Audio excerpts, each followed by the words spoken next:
We will get started in, I'm going to say 2 minutes. I understand some people went downstairs to step outside to warm up from the cold. So we'll give them a couple of minutes to get back in.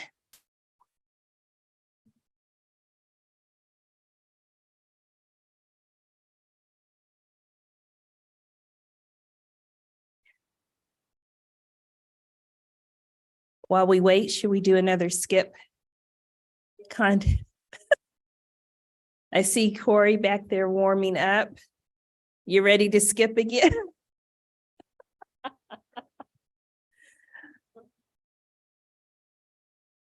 Are you doing jumping? Are you cold? Oh, okay.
Brett, do you see others out there?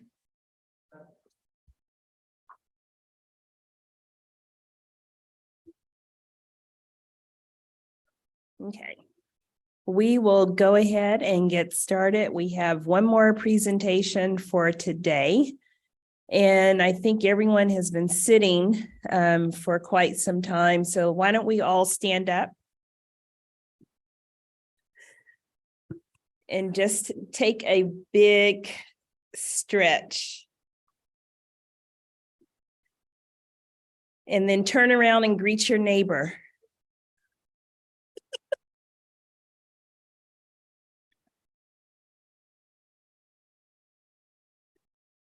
Thank you. That was for you, Corey.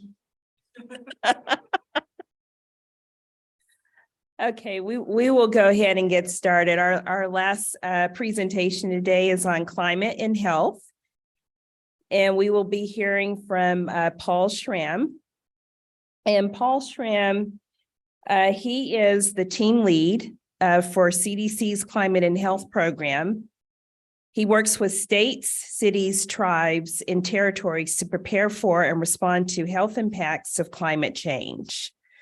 So to share with you a brief description of what Paul will be sharing with us today and discussing, The increasing magnitude and frequency of extreme weather events continue to threaten the livelihood and economics of Indigenous peoples and Native communities, leaving them particularly vulnerable to the associated health effects. Building adaptive capacity and resilience to address these impacts, and it's more important today than ever. So with that said, I'm going to bring forward Paul to share with us some valuable information. And I don't know about you all, I walked over to the restaurant for lunch and it was hot. Thank you. All right. And is this the clicker? That's I understand why a lot of the speakers were like looking at it. It's not a normal clicker. So, well, hi everyone. As Donata said, I'm here to have a session about the human health impacts of climate change. So I'll start with just covering a very brief background on climate and health. Then I'll talk about what our program at CDC does and get into some specifics of climate and health and tribes and Indigenous peoples, and then a few examples of actions to protect health. And then we'll have time for questions and input.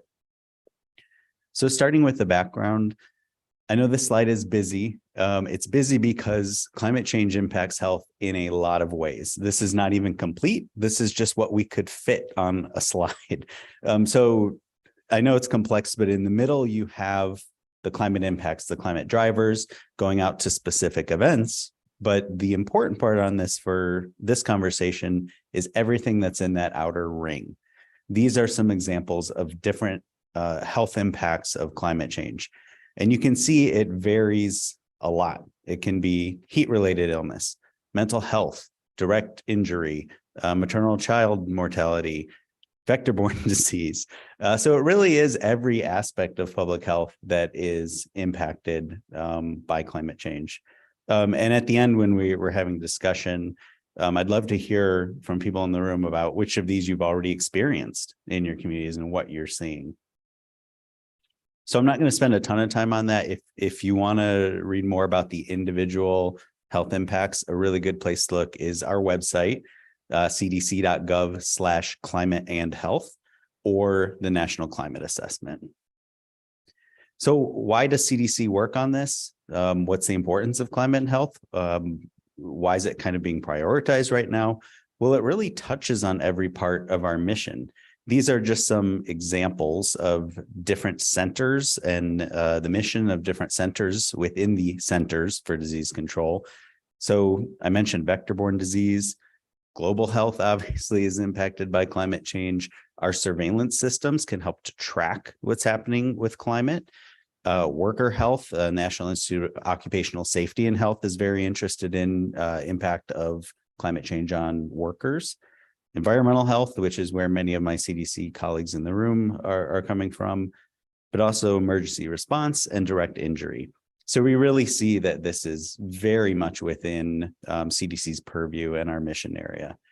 We also see that while climate change can impact anyone, there are communities and people that are disproportionately impacted. So that health equity component is core to what we do. And we're also in line with things such as the Justice 40 initiative. And speaking of that, this is a priority for the Biden administration, which declared climate change an emergency and an immediate priority. And our Health and Human Services Secretary Becerra saying it's here and we're rising to meet the challenge. I mean, you heard earlier, there's an Office of Climate Change and Health Equity in HHS. We work very closely with them, but I'll be covering this from just the perspective of our climate health program here at CDC. So CDC has a climate health program. How many people knew that? A few. Okay, about half. We're very small. There are not a lot of resources for this, but we have been funded since 2009. So CDC's been working on this for well over a decade. Our vision is that we're the national leader in empowering communities to protect human health from changing climate. That community part is really important. I sit in Atlanta.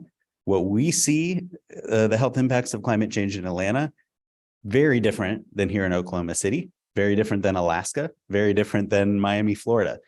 So what we do, rather than saying, oh, you have to work on heat, you have to work on wildfires, we provide a framework, which I'll go through in a minute, that empowers those communities to use their local data and to see what the impacts are and how to address them. So that's really key to what we do. How we achieve this vision are through three main strategies. One is building the evidence base. Our program, as I said, has been around for more than a decade, but this is still an emerging field. There's still a lot of science that needs to be done. So we do use data and publish on that. For example, this year we've published on wildfire impacts, we've published on pollen, and we've published on extreme heat. So we are trying to kind of build that evidence base, not only on what the impacts are, but how you can address them. The second strategy is expanding capacity. Most tribes, most health departments, most government at the state and local level are not working on climate health because they do not have any funding for it and do not have people who have knowledge or capacity to address the health impacts of climate change. So we try to build that. We try to do that through funding and trainings. And then finally, we have a communication strategy, which is our tell the story strategy. So in terms of building that capacity and the importance of communities, we established the Climate Ready Tribes and Territories Initiative, as well as the Climate Ready States and Cities Initiative. So these are all of the places that we have funded over the last decade. Some of them are currently funded, some of them were previously funded. This is both direct through a notice of funding opportunity that we have, as well as indirect, for example, partnerships with the National Indian Health Board, and National Association of County and City Health Officials, a few other nonprofits that we work with to help get funds in the communities where they're needed. So there are more than 40 of them. You also see some huge gaps, some areas with not a lot of funding. So we're working on different methods to help get funding to areas that might not necessarily apply for, these are all competitive. But we've done a good job of kind of expanding and adding more places over the years. You might ask, what are these jurisdictions doing? Because I said, we don't tell them exactly what to do. This is the framework that we have to help communities decide what they should be doing. So it's called BRACE, Building Resilience Against Climate Effects. It's a 5-step framework. It's designed to be flexible, and I'll show you an example later of how a tribe has adapted this for their specific use. It starts with anticipating climate impacts and assessing vulnerabilities. So again, this is using that local data and saying, what should we be worried about? What are we seeing? What's projected? What are we projected to see in the future? And who will be impacted? That helps to focus the resources. The second part is projecting the disease burden. That is looking at what the health impacts will be in the future. I know that's difficult with public health. We're usually only looking at the next 1 or 2 years, but this step is saying what should we be putting resources into now? And it can be very quantitative or it could be more qualitative. Just as a quick example of that, in New York State, they did a projection of future asthma levels 20, 30, 40 years in the future based on changes in air pollution. That was a very complex epidemiological model. They had the resources to do that. Some other places, it might be more like, hey, we get heat waves now. They've been increasing. We're expecting them to increase more. Let's work on heat. If that's what you have the time and capacity to do, then that's a perfect way to apply step 2. Then the third step is assessing public health interventions. That's the what do we do about it? There are a lot of different adaptations, interventions for different public health impacts. And this step is to help communities decide what actually makes sense, what's feasible where we live, and what communities should we be working with to implement those interventions. Then the fourth step is to actually put the plan in place to undergo these adaptation measures to help protect health. And then it's listed as a 5th step, but our evaluator always gets mad if I don't say that really is throughout the process. Evaluation is really important. I mentioned this is an emerging field. So when a local community is doing something to protect health from climate change, if they can evaluate and show what worked, what didn't work, that really helps to inform what other communities are doing. So we collect that information and are putting it together in our set of resources to help guide back to the previous steps. So that's the BRACE framework. That's the main framework we use, but we also have a ton of other resources. These are mostly aimed at public health professionals, but we do have some aimed at the general public as well. Guidance, trainings, a lot of data. We work with CDC's public health tracking network, recorded webinars, videos, PowerPoints that you can download for community presentations, social media messaging that you can use during heat waves or wildfire events. So there's a lot on there. If you haven't seen that webpage, again, it's cdc.gov/climate health, and you can click on guidance and resources for public health professionals, and everything we've ever created is on that page. So now I'll get into the tribal component of this and what we're doing on that and what some of the impacts are. So first, I always like to acknowledge that a lot of tribes are really leading in this area. You know, we've seen a lot of really interesting, innovative climate health adaptation work. A lot of this has been cataloged through our work with the National Indian Health Board, as well as in the National Climate Assessment. So in many cases, we even see where a tribe has something that's helping protect health and a state or city copies that. But we also know that tribes can be uniquely impacted. It can affect climate change, can affect practices, lifeways, self-determination, and health in many different ways. And a lot of times tribes are one of the first communities to experience those impacts. Just a quick example of that from our recent research, we looked at heat-related illnesses nationwide, and the group that had the highest rate of heat-related illness were American Indian and Alaskan Natives. That was the highest rate. So we already know heat has a disproportionate impact. So that's something that we really try to focus on for the equity component of our work. So we started the Climate Ready Tribes Initiative when we got a small increase of funding in 2016. That started our partnership that's been ongoing with the National Indian Health Board. So we have a cooperative agreement that helps to run this initiative. So the initial funds to going out actually to tribes to do the work on the ground went out in December 2016.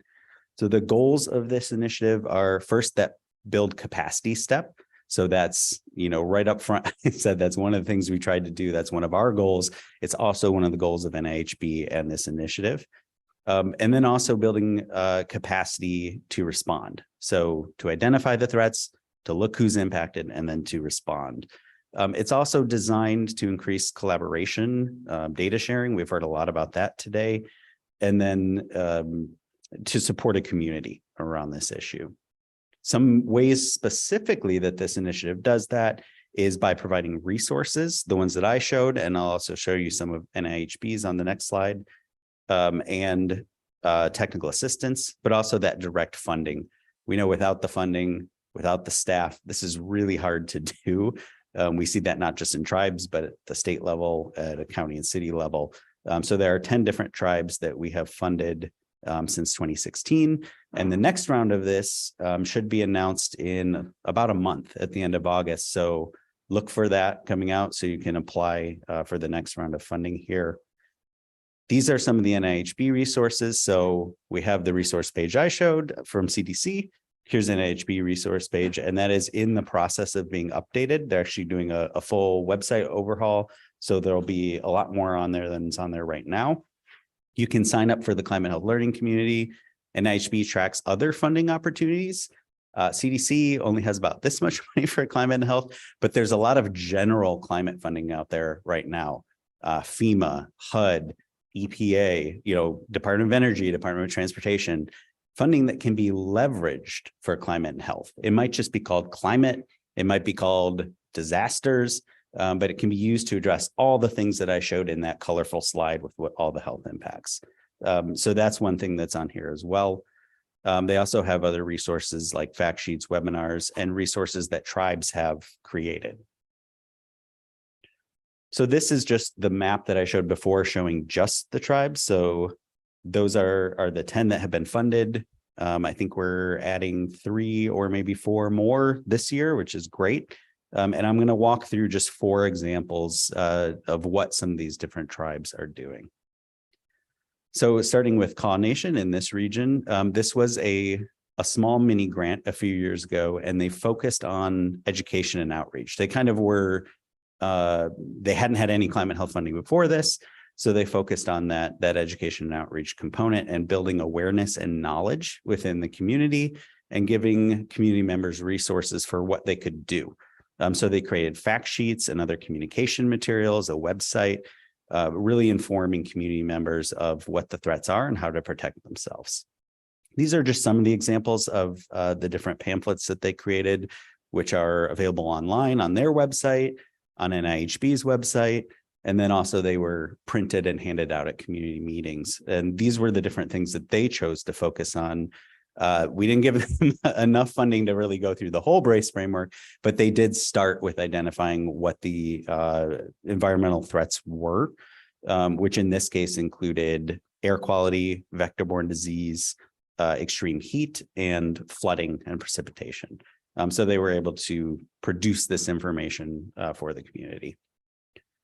Another example is the village of Wainwright, located above the Arctic Circle on the Arctic Ocean. It may seem hot here today. In Wainwright, today it's 70 degrees.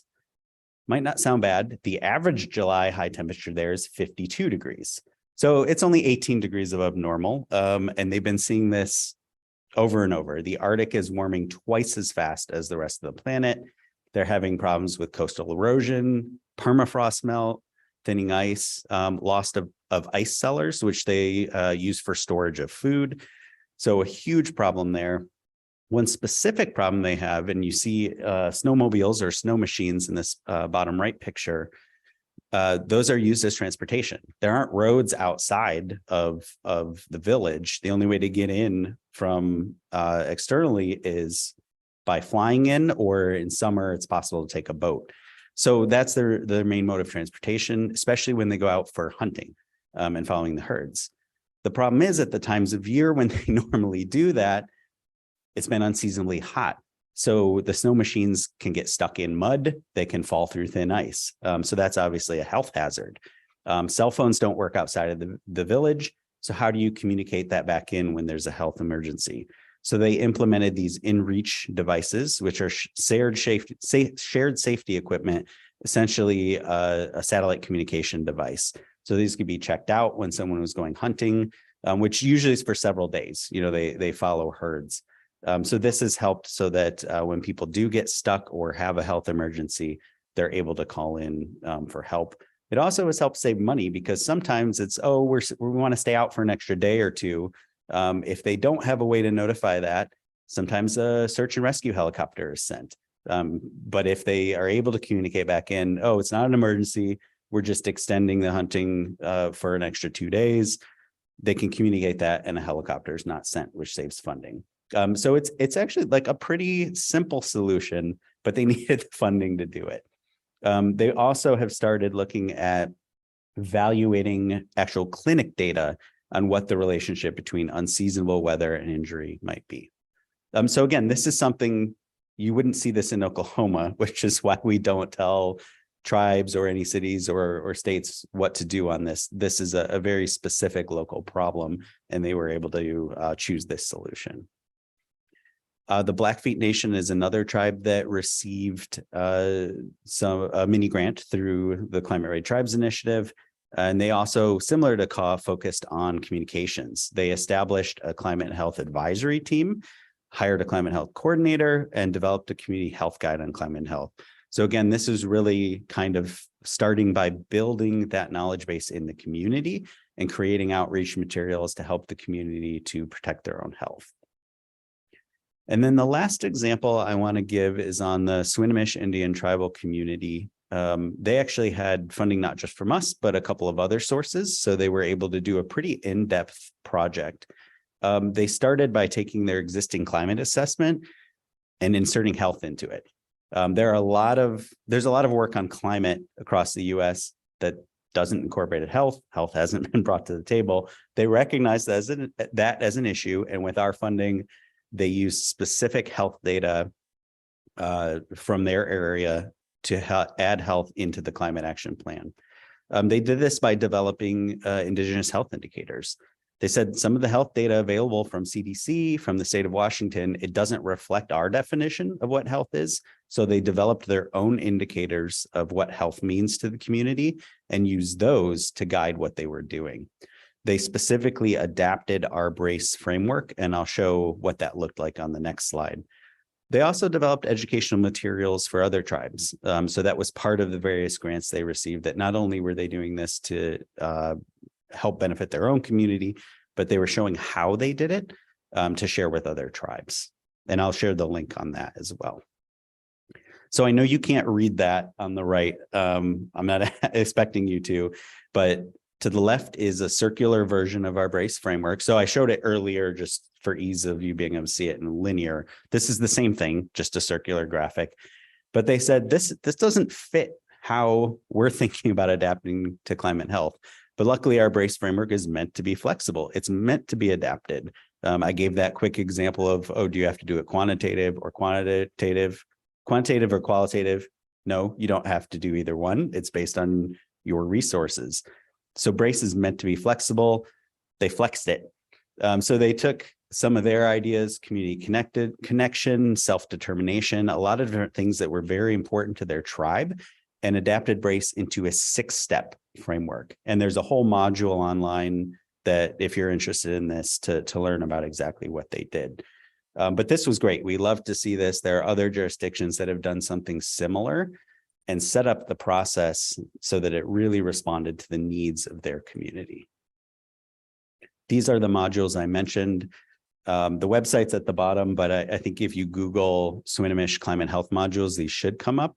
They're really interesting. I encourage you to take a look at it. The first module talks about how to assess climate change health impacts in a tribal setting, kind of going through their process of how they did that. And then the second module specifically talks about how you can adapt BRACE based on your own local data, your own local priorities. So it was really great that they were able to develop these modules to help show what they did and help to guide other communities who aren't quite sure what to do on this. So now I'm going to get into a few examples of actions to protect health. What I focused on so far has really been at kind of the public health level. You know, what those of us in this room can do, what health departments can do, what partners can do. But people also ask, well, what about at the individual level as a person, what can I do? There are a lot of things, but I'll give just a few examples kind of from the lens of respiratory health. So within our division where our climate health program is located, we also have an asthma and community health branch. So we've worked with them a lot. We coordinate with them all the time. And I thought I'd give some examples from that respiratory health perspective about what individual people can do. So these are also good communication messages when you're working as a public health professional and people ask about this. So starting with outdoor air pollution, first, knowledge is key, right? Some people, you might hear it in the news, but you're not really sure where to look for local air quality alerts. We always suggest airnow.gov. You can get daily air quality alerts for where you live. You can also sign up to receive those alerts via subscriptions. So this helps just with that basic knowledge part on what is the risk, what's the air quality today. And then we know some people are disproportionately impacted when air quality is bad. For example, people with existing respiratory conditions. So we also recommend taking steps to reduce asthma and other respiratory symptoms. That can be as simple as when there is a really bad air quality alert, change what you're doing outdoors, change the time of day that you're doing it. You know, it might be better air quality at a different time of day based on that website, and possibly spending additional time indoors on those really bad days. This is just what that air quality index looks like. I think some of you have probably seen this, but a really easy color-coded thing. And there are suggestions on this webpage. If it's a purple day and I have asthma, what should I be doing? Airnow.gov will tell you and have examples of what you might not want to do. For example, like running outdoors on a maroon day. And we've been seeing more and more of these, especially with wildfires. That's been in the news a lot, but also just from heat. With higher heat levels and more sunlight, or on sunny days, I should say, there's photochemical smog, especially in urban areas. So this is air quality in general is, while it improved a lot with the establishment of EPA, recently, it's been getting worse in some ways. Another health threat that people often ask about individual activities is around disasters, hurricanes, wildfires.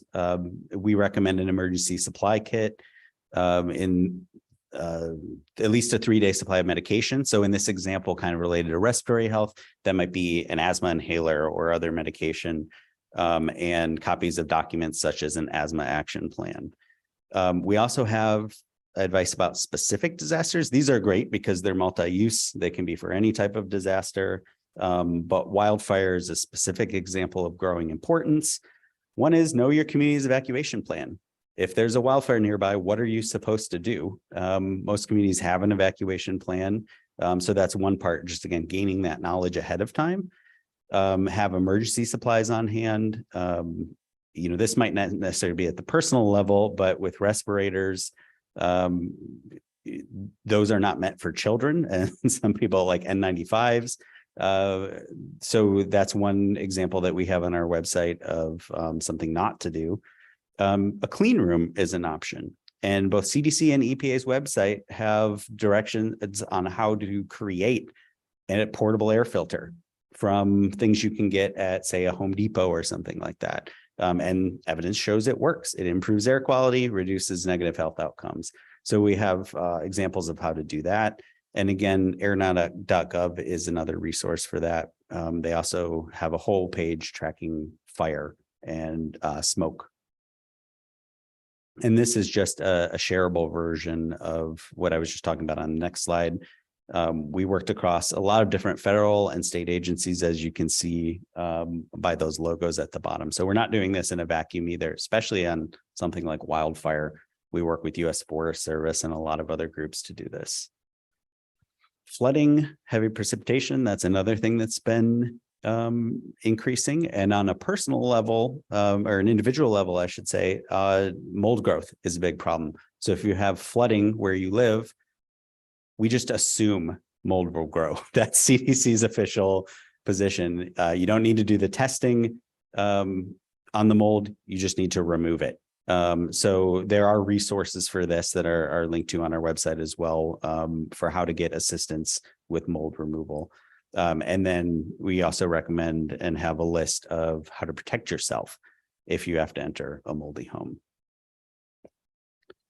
So extreme heat's another big one. We're seeing that now. It's actually not too far above normal. We're in a very minor heat wave for Oklahoma City, but much of the rest of the country, many excessive heat warnings. And I just mentioned how hot it is in northern Alaska. So this is something that comes up a lot. We get a lot of media inquiries. What can I do when it's hot? So again, from that respiratory health perspective, trying to spend time in air-conditioned places, which could be a library, a movie theater, a cooling center if your community has one. There also is assistance, for example, paying electricity bills if you do have air conditioning at your home. So there's examples of that where you can be able to run air conditioning in your home. And then similar to with air pollution, changing your outdoor activities. That's highly recommended. And we have a whole webpage on heat, actually. And we also collaborate on heat.gov. Very simple name to remember, that has a lot of advice on what you can do when there's a heat wave. And then I want to show you what we do with the data. So we collect a lot of data on heat. Other people collect a lot of data on heat. We've put it all into one platform. This is our heat and health tracker. This is an online tool that provides local heat and health data to help individuals and communities better prepare for extreme heat events. So it has historical heat data. It has live heat data that we're pulling in from the National Weather Service. It also has live health outcomes, or they're collected within the past 24 hours. So you can go and look at heat-related illness emergency department visits for your region on this. That took a lot of work to do. I think we've talked a bit about how hard it is to get health data, but we have that on there.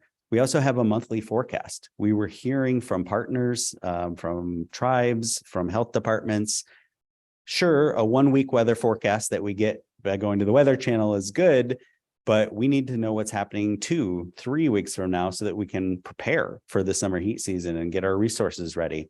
So we actually worked with the National Weather Service to develop a health relevant monthly forecast. So you can go on here and click that part that says monthly forecast on the top bar, and it'll give you for your county a monthly heat forecast, like how the likelihood of expecting a heat wave. And we found that that's really helped people when they're doing kind of that mid-range planning. We're saying, hey, are we going to have to activate cooling centers? Are we going to have to put out social media messaging? And then there's also a climate component on here that talks about long-term changes in heat for your jurisdiction. So this is kind of what we hope this does, is that really helps all of you, health departments, individuals as well, to identify these extreme heat trends and to use the local data to look at who is being impacted. This is just one example from DeKalb County, Georgia, which is where CDC is located, but you can pull this up for any county in the entire United States. It gives these population characteristics. You can get more information on those. And then there's a lot of different things that you can overlay. So here, what I'm showing is hospitals, but you could do schools. You could do fire stations, things that could be used as a cooling center. So there's multiple layers of data that are built into this to help with local decision making. So I'm not sure how much time we have, I think, but these were just some prompts on discussion questions, but maybe what I can do is just open it up for questions. And then also that earlier question about what impacts are you already seeing from climate and health in your tribes or communities?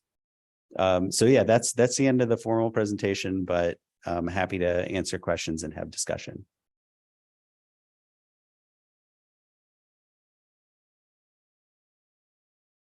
Anyone? Yeah, go ahead.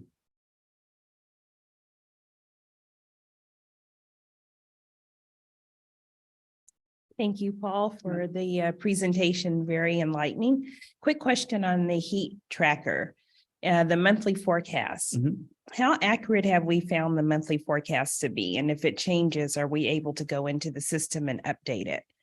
Yeah, so the National Oceanic Atmospheric Administration, NOAA, which National Weather Service is part of, does analyses of how good those projections are. And they found them to be fairly accurate. It's harder. It's actually easier to do long-range climate planning, like what's the average going to be 30 years from now, than it is to say what's going to happen in 3 weeks. Right. It's pretty complicated. So we don't have the ability to go in and change it like within that month once it's been posted.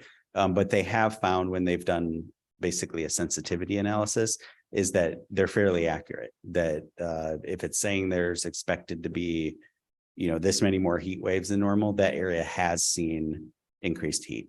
But there's definitely, caveats around it that, hey, because this is kind of a medium range forecast, it might be off a little bit. Right. Second question is, how much our increase in traffic to the site, the tracker? What have we seen in terms of trends? Yeah, that's a great question. And I know our comms people have those numbers. I know it goes way up in summer and way down in winter, of course. But it gets quite a few hits. I can definitely look up those numbers just off the top of my head. I don't know what they are. But I think both in visits to that website as well as inquiries that we get when there are these heat waves, like now we've just been in a heat wave all summer. Every part of the US has had a heat wave. We get a lot more interest. So I would say upward trend on people seeking this information. And then last question, I promise. Are we able to look at the data and tell where the inquiries are coming from, or the users, like tribal communities or by zip code or? Yeah, so if we get a direct inquiry, so something can come into our climate health program or can come into the contact on the heat and health tracker, then we know who it's coming from. It's not anonymous. And then on things like the county that people look up, we have that. So we can see, we might not know who did it, but we can tell, oh, they looked up such and such county in Illinois or Oregon. So we have all of that data on, and not surprisingly, it follows the heat wave trends. So for example, the Heat and Health Tracker was launched before the major heat wave in the Pacific Northwest in 2021. Huge spike in queries from those counties, especially in Washington and Oregon. They were having temperatures 40 degrees Fahrenheit above normal. So there was a lot of people seeking out information. So we do have that on a county level of where people are looking, or at least when they use that county lookup that I showed for DeKalb County, we know what counties are being looked up. Thank you. Yeah. Great presentation. Thanks. I love your voice. It's just nice and steady. You should think about a second career, right? So, you know, we've had so many incredible presentations today, and one of them was about how more American Indians, Alaska Natives die. Part of the discussion today, in one way or another, and including in yours, is how more American Indians, Alaska Natives die of heat-related situations. I talked a brief about the paper I reviewed and the humidity. So DeKalb County has, you know, it'll be 97 degrees with 99% humidity. But we also know that many of us in Indian country do not have air conditioning. So when we look at those, our CDC website for what do we think the temperature is going to be and the real temperature and all those factors involved, how can you, what might you, let me reframe this, what might you suggest for tribes who are utilizing that resource, that tool, that's as best as it can be in accuracy, as you just responded to, Donata, in terms of we don't really have cooling options, right? So the impact, while in DeKalb County, which is very populous, very urban, bedroom community of downtown Atlanta or hot Atlanta, what might you say to our environmental friends here from Indian country and to those of us who work with tribes about how do you prepare, right? Because it's all about preparing. Yeah. We know it's coming. We know those, like the Deputy Secretary of Chickasaw this morning indicated that last week or a few days ago, they had great weather. This is great weather, but it is a new, fresh kind of hot. And it's only going to get hotter, as you mentioned. So in terms of preparedness, how do we in Indian country, when we don't have electricity, we don't have cell service, we don't this, we don't that, pretty much we can just say what we have and it's a shorter list. But we have immune compromised. We have people who are on dialysis, diabetes, cardiovascular, respiratory, all of the things that the heat exasperate. So what would you say, dear friend, in, and it might not be an official CDC response because our official CDC response is going to be, it depends. So given it depends, what might you say to us on how we could potentially, possibly prepare, knowing that the trend's not going to reverse, but it is going to inch up? I mean, what are we talking about? 1.3 degrees now, or Celsius, right? Yeah. And as you said, in Alaska, when it is usually 52, and we're at 73 or 72, 53, 72, but you get my drift here. That is a huge impact. And when we're talking about our Southwest tribes or Montana, my tribe, no one thinks about that kind of situation, right? My grandparents would never have imagined, right? So how do we help as partners, given the tools and the artificial intelligence that we have, that we input data, how do we help prepare to keep our elders, who are the keepers of our cultures and traditions and our language, and our young ones, Yeah. right? And our young ones. We die less because we check on each other Yeah. than some other groups. But what are your thoughts about that? Yeah, so it's a great question, and it's a tough question, right? Like, so much of what we see around heat is really geared towards urban areas. We talk about urban heat island and how to reduce that. Is there public transit to your cooling center? Neither of those matter in, say, a rural setting. And the data shows, I mentioned the demographic impacts of heat. We also see that if you look at geographies, there's actually higher rates of heat-related illness and mortality in rural areas than there are in urban areas. We just hear about more in the urban areas because there's more numbers of people dying because more people live in metropolitan areas in the United States. But even with not being able to do some of those things that are more geared towards urban areas, there still is a lot that can be done. So, for example, you mentioned not necessarily having electricity, not necessarily having access to cool spaces. One thing is for tribal communities to set up communal cool spaces. So that could be at a health center, it could be at a school. And I realize there are problems with transportation to that, but it's at least as a starting point, and then communicating that, hey, this is coming. There's a big heat wave coming next week. That's what National Weather Service says. If you're able to, can you get to what we're calling a cooling center? So that still is a strategy that can work even in rural tribal areas. But again, it is complicated because you have to have the funding for that, and you have to have the transportation to it. That's not something you can always have. There are other personal things that can be done, especially if you have that knowledge that it's a heat wave is coming or it's extremely hot. One example is just staying in the shade, trying to change outdoor work habits during those times of year or during a specific heat wave. So there's some things like that. Also being aware of what medication does. Certain types of medication like beta blockers increase your risk of getting heat-related illness.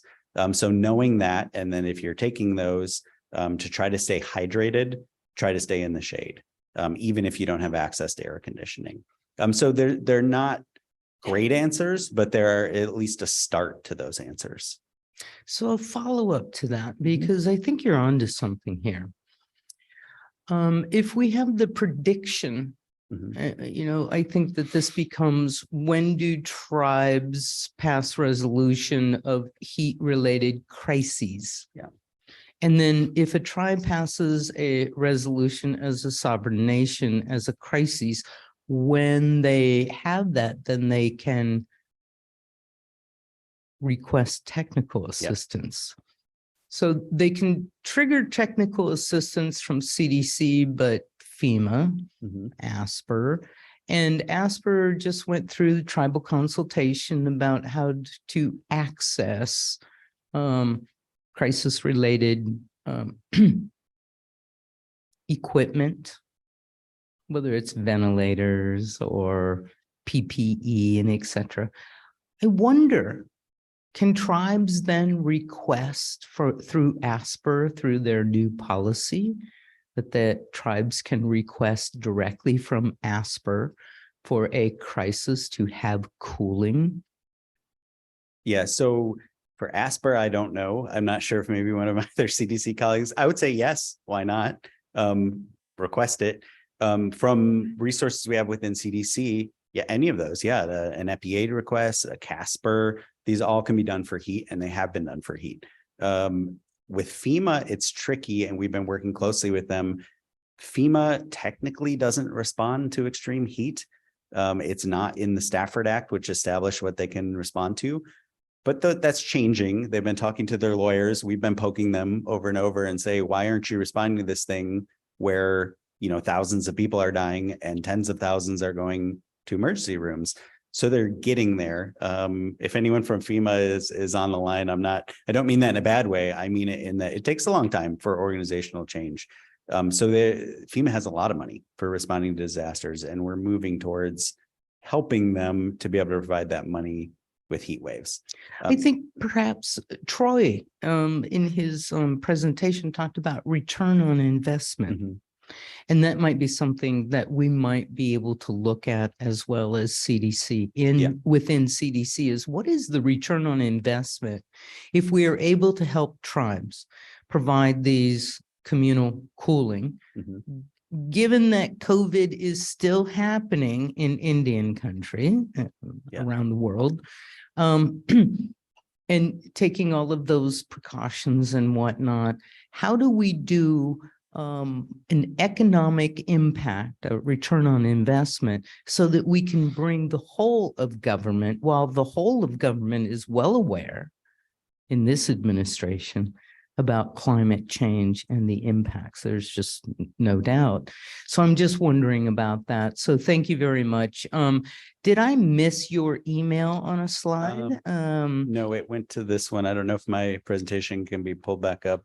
So let's make sure that I just moved forward and that's it. there it So is. that's the general one, but I think my individual email is also in the speaker bios, or I can give that to you or be shared. Great. So let's make sure that we email our friends, because when the outside world, all of you, including the states, email us to say, help us help our tribes, then we have more leverage internally to trigger our resources, and our resources are mostly personnel Mhm. and our subject matter experts, our knowledge.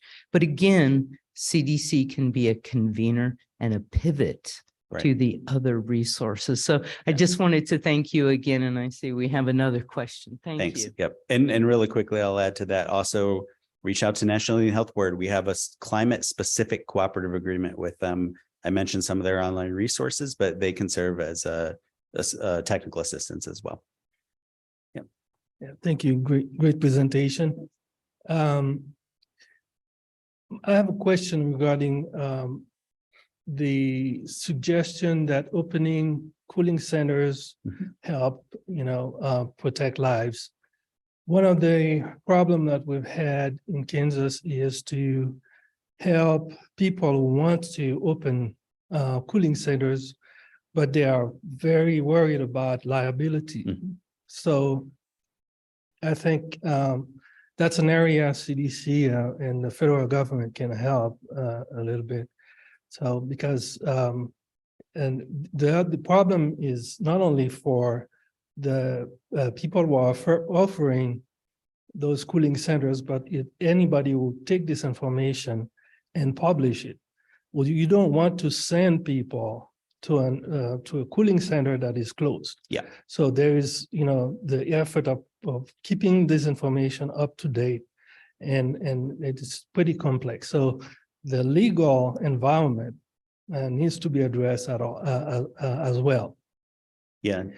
So, and my other question is, as you're working on heat, have you been able to work with other sectors like SAMHSA, mental health, and because a lot of, as you mentioned, in rural area, people who get lost because of Alzheimer's and things like that, those are the ones who are at risk.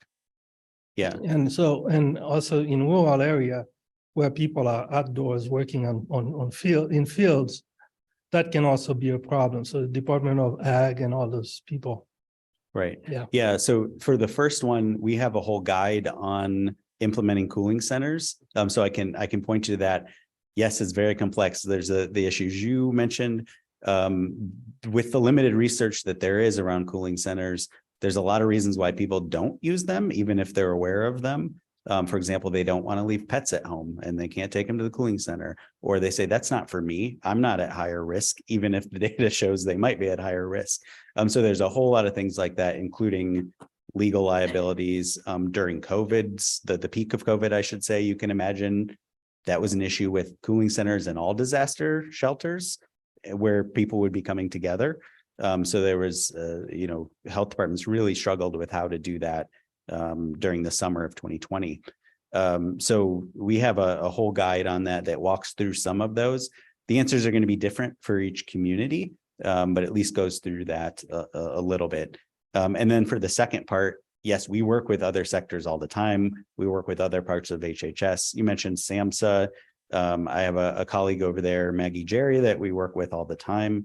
They just put out some more information on mental health impacts of climate change, especially among children.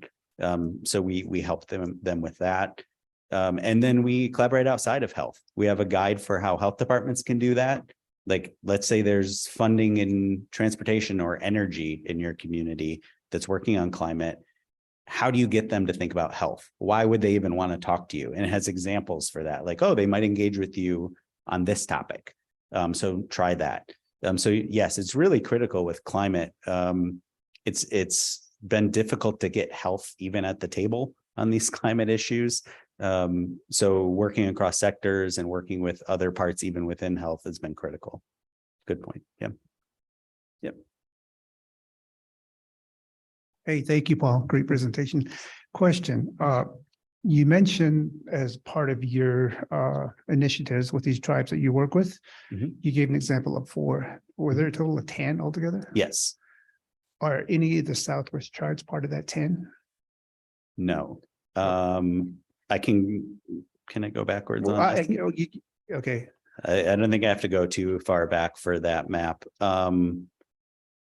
It's just been well, depending on how you classify Southwest, if you include the Palo Alto, Like Arizona, New Mexico. yeah, there's huge. You can see the entire Southeast as well. Or for example, in Alaska, there's 2, but there are a huge number of tribes in Alaska. So it's basically just been a resource constraint. It's how many we've been able to fund with this initiative. So as I mentioned, we're adding a few more this year that will go out soon. But yeah, we recognize it's a huge gap. Okay, so my next follow-up question is this.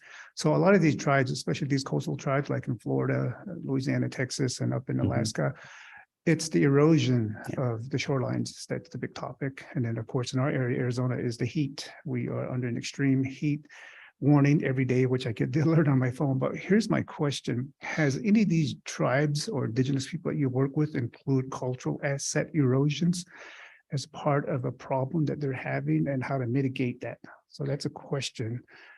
I say that because it's an ongoing problem with Navajo and a lot of the Southwest tribes, because the Pueblo, the Hopis are really entrenched in preserving their culture and language, and the erosion of the cultural knowledge holders and the assets. Yeah. It's being pressured by climate change. And I don't really see anyone addressing that. I really haven't heard that component of the conversation taking place within the climate change conversation. Right. So that's a question I wanted to ask. If any of these tribes that you have listed up there address their cultural asset erosion and how to mitigate it? Yeah, so I think there are a few examples from the ones that we funded, but then there's also some other examples that I'm aware of. So yes, absolutely, it's an issue. Just recently, I've seen that come up around cultural burning. And there's all this talk about forest fires and smoke impacts. And then it's saying, well, is cultural burning and loss of cultural burning because the land's already been burned. So that's one area. We've seen it as well with medicinal plants, things like that. So absolutely, we see that. Talking about erosion of culture, that overlaps with coastal erosion, where we've seen things where like cemeteries or burial grounds have been lost. When we talk about whole communities having to move, I think sometimes people don't quite get what that actually means to be leaving behind an ancestral homeland. So we absolutely see that. I can look if there are some more specific examples. We have information on all of these and what they've done on our webpage, and there's some info on National Indian Health Board's webpage. But absolutely, that's something that's growing. And one area where I know that will be talked about a lot more is in the forthcoming National Climate Assessment. There's a whole chapter on tribes and indigenous peoples, and then there's a human health chapter, and that should come out, I think, in October, and we'll have a lot of the current information on that. Okay, so just one last piece. I guess it's just commentary on my part for everyone's information here. For an example, the Navajo people within Navajo, which is part of the pretty much all 4 corners. there are less ceremonies that are taking place. The summer ceremonies, one key is the enemy way ceremony, and then the winter ceremonies. And it seems like decade after decade, it's been diminishing, especially since COVID hit. Now folks are just not putting together these ceremonies. A lot of it is pressed by climate change too. The medicinal plant you mentioned, the corn pollen, the white corn, the songs, the sage, the herbs, the firewood, all of this is being pressured. And so what happens to a tribe when you're pressing their culture in ceremonial ways, you basically move them out to more a convenient faith. And there is an uptick, believe it or not, on the borrowed faith, which of course is Christianity. And so the traditional native Navajo faith system is being pressed and diminished by climate. And simply just turning that knob off, if you would, and just walking into a, brick and mortar church and say, look, here's my convenient faith. That's really what's happening. I think that I'm still looking for a paper that someone might put together and really highlight that. So that's something that's an issue with Navajo, and I'm certain that's the case with other neighboring tribes that are really embracing their ceremonial way. Again, as I mentioned, Pueblos and Hopis, the Apaches as well. Yeah. Yeah. And thanks for that. And I definitely, I can look and see if I can find more specifics on that. And quickly, one other example that we've seen is with impact on shellfish as a traditional source. So I know the Swinomish, as well as Sitka tribe of Alaska, their food is being heavily impacted because the seas are so much warmer. And then they have foodborne disease outbreaks, Vibrio contaminating the shellfish because the water's too warm. And then they can't eat shellfish in times of year when they normally could. So in Alaska, they actually set up a whole consortium that the Sitka is part of to help track that and make sure that people aren't eating contaminated shellfish. Thanks. Wanted to talk about the points that were raised about coastal flooding and loss of land as well, specifically about tribes.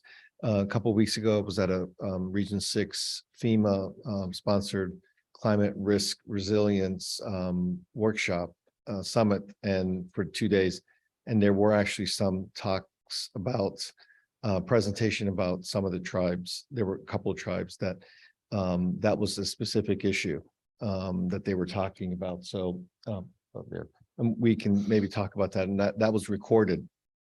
And that was where some of the issues that they were talking about is what were some of the concerns and considerations that they would need to be thinking about the population that bringing into the day, their the way of life, whether it was fishing, hunting, what were some of those considerations, and that with the land that is now pretty much eroding, what's being left, and whether or not they would need to stay there or have to move, and there's ancestral grounds and so on and so forth. So those are some of the issues that FEMA was discussing. So, if there's a report that comes out of that or summary out of that meeting, but I know FEMA is doing those, these regional meetings, and they'll probably be summarizing those. So I think at least as a whole from Region 6, those issues were discussed. So I think something of that should come up. So if you wanted to give me your information, I think we can follow up on that. Thanks. Great. Thanks for that. Any other comments, questions, or anything from online?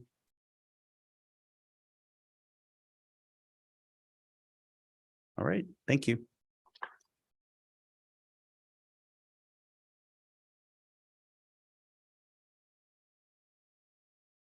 Thank you so much, Paul. Paul and I have known each other for a few years on the Climate Ready Tribes initiative, but this is actually our first time meeting in person. So all the virtual meetings over the past 3 years. But yeah, that wraps it up for today. So I really appreciate everyone coming out today.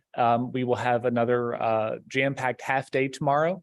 We'll have really interesting topics on brownfield revitalization, as well as CDC and other funding opportunities for tribes. So please do stick around for tomorrow. And then, of course, we'll bring everyone to the tour of the First Americans Museum after the adjournment tomorrow afternoon. So just a couple of housekeeping items before everyone heads out. We are going to send out the slides and the speaker information to everyone who registered. And if you're like, oh no, I didn't register, just scan those QR codes or scan the one of the QR codes there and just, give us your information. Mostly your email address is what we'll need for that. Donata, am I missing anything before we wrap up? We start, thank you, Donata, at 9 o'clock tomorrow. So if if you're welcome to, this room I think will be open around 8:15. So you're welcome to come earlier. And if you didn't get a chance to pick up your badge, you're welcome to stop by a few minutes early. But we'll be starting the agenda tomorrow at 9. And for those of you watching online, that's 9 Central Time. So depending on where you are, that may be different. Awesome. Thank you so much.